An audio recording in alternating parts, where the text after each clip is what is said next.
喂，係張教授啊，你好啊，你好，我呢邊係大灣區資深記者姚婷，你好你好，我哋可以喺線上採訪下。係啊，好，呢期節目當中，我哋邀請到香港浸會大學創新及轉化研究院研究員張世平教授參與到節目當中嘅。張教授你好。你好啊，首先咧，同我哋介紹一下呢個舌象健康檢測器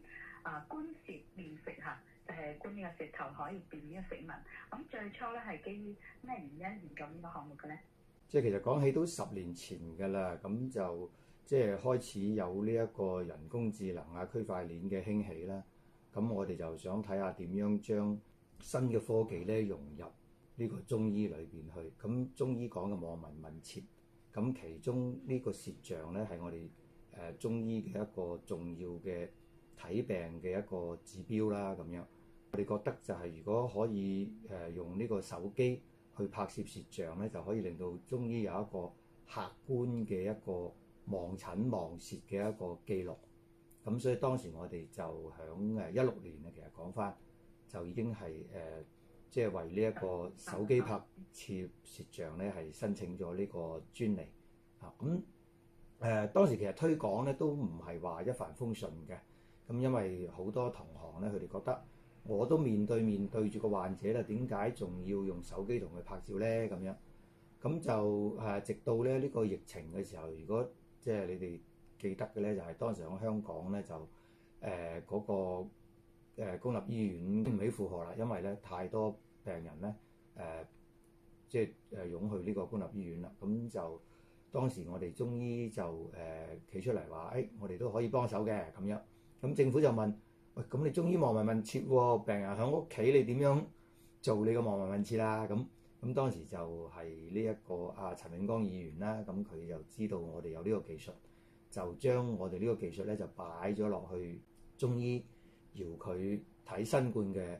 服務嗰度咁樣。使用亦都幾好啦，我哋發現嗰個使用呢個技術嘅人，或者講即係佢哋參考我哋嗰個拍攝方法嘅人咧，使用嘅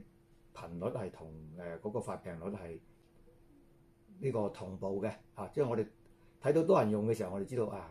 弊啦，今日嗰個發病嘅病人又多啦咁少人用咧，呢個疫情咧就開始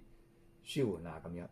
咁但係當時因為係嗰個疫情咧，咁即係你執藥煲藥各方面咧都比較困難，咁所以我哋咧就諗下會唔會可以通過呢一個手機舌象作為一個切入點咧，就教大家點樣通過一啲食療，即係我哋中醫裏邊有好多個咁藥食同源嘅，譬如當時疫情嘅嗰個魚腥草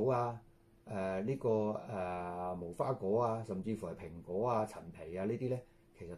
都可以舒緩呢個症狀嘅譬如講西洋菜等等。咁於是咧，我哋就喺網上咧都係做咗一啲嘅科普，教人點樣通過呢一個手機嘅舌象去判斷自己係屬於偏寒偏濕或者係偏熱等等咧，去結合呢個食療去抗疫。咁所以就有咗呢個觀舌辨食呢一個咁樣嘅 Apps 出嚟啦。咁亦都係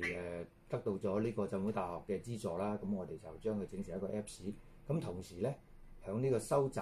舌象嘅過程裏邊，我哋就發覺，原來唔係淨係睇下中醫個寒熱嘅喎，原來咧